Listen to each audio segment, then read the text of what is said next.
جو لوگ نماز کے فوراً بعد ہاتھ اٹھا کر لمبی لمبی دعائیں کرنے لگتے ہیں، ان کے تعلق سے رسول اللہ صلی اللہ تعالیٰ علیہ وآلہ وسلم نے ارشاد فرمایا، بخاری اور مسلم کے اندر یہ حدیث موجود ہے، آقا علیہ الصلوۃ والسلام نے ارشاد فرمایا کہ بندے کی دعا قبول کی جاتی ہے جب تک کہ وہ بندہ جلد بازی نہ کرے. یعنی کہ اگر کوئی بندہ دعا مانگنے میں جلد بازی کرتا ہے تو آقا علیہ الصلوۃ والسلام نے ارشاد فرمایا کہ اللہ تعالیٰ ایسے بندے کی دعا کو قبول نہیں کرتا ہے. ایک اور بخاری کے اندر حدیث موجود ہے، آقا علیہ الصلوۃ والسلام نے ارشاد فرمایا جو بندہ 2 گناہ کے کام کرتا ہوگا اللہ تعالیٰ اس کی کوئی دعا قبول نہیں کرتا ہے. پہلا گناہ شرک کرنے والا، جو بندہ شرک کرتا ہوگا، اللہ کی ذات و صفات میں کسی کو شریک کرتا ہوگا، اللہ تعالیٰ اس کی دعا کو قبول نہیں کرتا ہے. دوسرا وہ گناہ ہے کہ جو انسان رشتہ داروں کے ساتھ بدسلوکی کرتا ہو، رشتہ داروں سے بلا وجہ لڑتا جھگڑتا ہو، تو اللہ تبارک و تعالیٰ اس بندے کی بھی کوئی دعا کو قبول نہیں کرتا ہے. تو اگر ہمارے اندر یہ 2 گناہ ہیں تو ہماری کوئی دعا قبول نہیں ہوگی. اچھا، جو لوگ ہاتھ اٹھا کر دعائیں مانگ رہے ہوتے ہیں وہ ایک غلطی بھی کر رہے ہوتے ہیں، ان کا یہ خلاف سنت عمل ہوتا ہے. ان کا خلاف سنت عمل کیا ہوتا ہے کہ بعض لوگ ہاتھوں کو ملا لیتے ہیں، اس طرح سے آپ نے دیکھا ہوگا کہ وہ ہاتھوں میں ہاتھ جوڑ لیتے ہیں اور ملا کے دعا مانگتے ہیں. بعض لوگ کیا کرتے ہیں کہ وہ بالکل اب یہ جو کوہنیاں ہوتی ہیں وہ اندر کو لے جاتے ہیں، جبکہ جو حدیث میں آقا علیہ الصلوۃ والسلام سے متواتر یہ ثابت نہیں ہے، تواتر کے ساتھ ثابت نہیں ہے کہ آپ ہر نماز کے بعد ہاتھ اٹھا کر دعا کرتے ہو.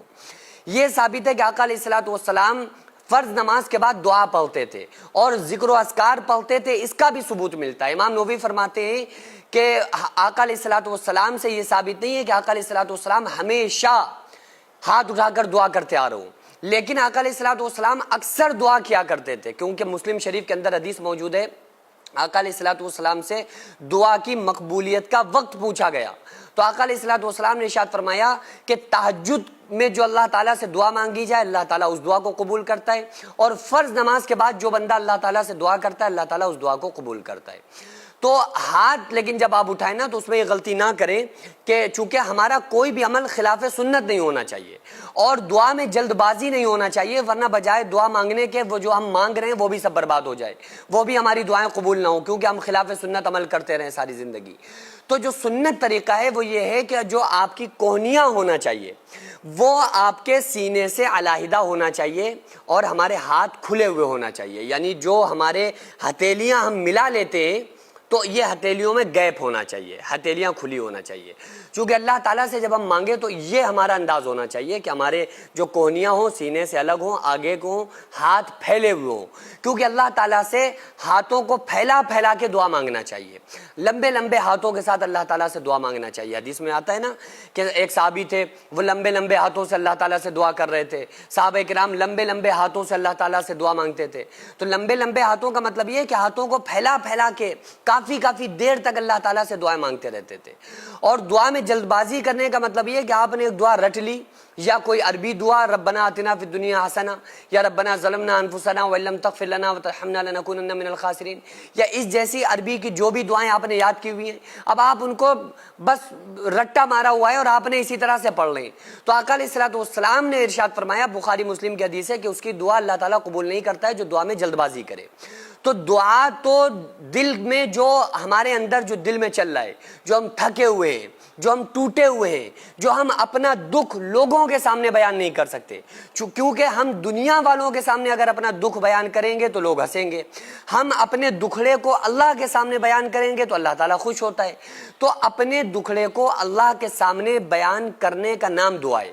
آپ جو کچھ آپ کے دل کے اندر ہے نا، جو کچھ آپ مانگنا چاہ رہے ہیں، آپ کا دکھڑا اللہ کے سامنے رکھنا، اپنے دکھ کو اللہ کے سامنے بیان کرنا، اس کا نام دعا ہے. تو اللہ تعالیٰ سے رو کر دعائیں مانگیں، اللہ تعالیٰ سے رو کر جو کچھ ہماری تمنائیں آرزو ہیں ہم اس کو مانگیں تو اللہ تبارک و تعالیٰ ہماری دعاؤں کو ضرور قبول کرتا ہے. یہ بات الگ ہے، آقا علیہ الصلوۃ والسلام نے ارشاد فرمایا کہ کچھ لوگوں کی دعا اللہ تعالیٰ فوراً قبول کر لیتا ہے،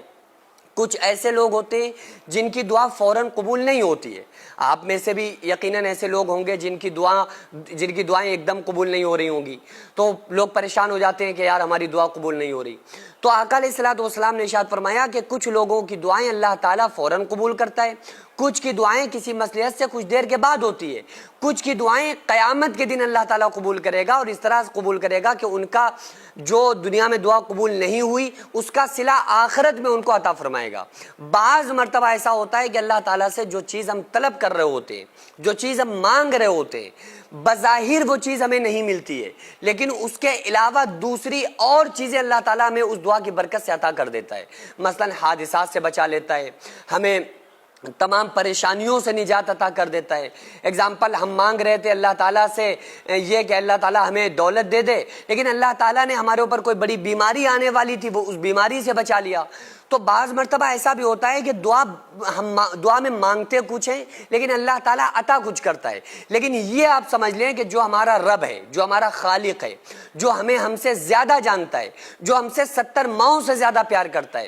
وہ جو ہمیں دعا کے بدلے میں دے گا وہ بہت بہتر ہوگا، وہی ہمیں عطا کرے گا، کیونکہ اللہ تعالیٰ ہم سے 70 ماؤں سے زیادہ پیار کرتا ہے۔ اس ٹائم اکثر لوگ مسجد اور مدرسوں کو توڑنا اور گرانا چاہتے ہیں، تو ایسے میں ہمارا فرض بنتا ہے کہ ہم اپنے مسجد اور مدرسوں کو قانونی طور پر مضبوط بنائیں۔ اس سے پہلے بھی میں عرض کر چکا ہوں کہ ایسے میں ہم ایک ایسا اسکول پلس مدرسہ بنانا چاہتے ہیں جس میں بچے اسکول کے ساتھ ساتھ دینی تعلیم، حفظ، عالم کا کورس اور قرآن پڑھنا سیکھ سکیں۔ اتنا بڑا کام اکیلے بالکل بھی ممکن نہیں ہے۔ اگر آپ چاہتے ہیں کہ آپ کا پیسہ صحیح جگہ پر لگے اور آپ چاہتے ہیں کہ آپ کو اس کا ثواب قیامت تک ملتا رہے، تو پھر آپ ضرور اس مدرسے، اس اسکول میں تعاون کریں تاکہ قیامت تک اس کا ثواب آپ کو ملتا رہے، کیونکہ جب تک اسکول اور مدرسے میں لوگ پڑھتے رہیں گے، تعلیم حاصل کرتے رہیں گے، جب تک انشاءاللہ تعالیٰ اللہ تعالیٰ آپ کو ثواب عطا کرتا رہے گا۔ اگر آپ چاہیں تو اپنے مرحومین کے نام سے ایصال ثواب کے طور پر بھی دے سکتے ہیں، تو اس کے لیے سب سے پہلے ایسی زمین کی ضرورت ہے جس میں ہم یہ پروجیکٹ تیار کر سکیں جو قانونی طور پر مضبوط مانا جائے۔ تو اس لیے آپ لوگ کوشش کریں کہ زیادہ سے زیادہ تعاون کریں اور بار بار تعاون کرتے رہیں تاکہ ہم اپنے اس نیک مقصد میں کامیاب ہو سکیں۔ یہ کوئی فراڈ نہیں ہے، دھوکہ نہیں ہے۔ آپ چاہیں تو آپ آ کر خود یہاں پر وزٹ کر سکتے ہیں، آ کر دیکھ سکتے ہیں کہ الحمدللہ کس طرح سے یہاں پر کام ہوتے ہیں، کس طرح سے دینی کام، ملی کام، قوم کے کام، سماجی کام ہوتے ہیں۔ خود آ کر آپ وزٹ کر کے اپنی آنکھوں سے دیکھ سکتے ہیں۔ تو اسکرین پر جو آغازیہ ویلفیئر سوسائٹی کا اکاؤنٹ نمبر اور اسکینر نظر آ رہا ہے، اس پر آپ زیادہ سے زیادہ تعاون ضرور کریں۔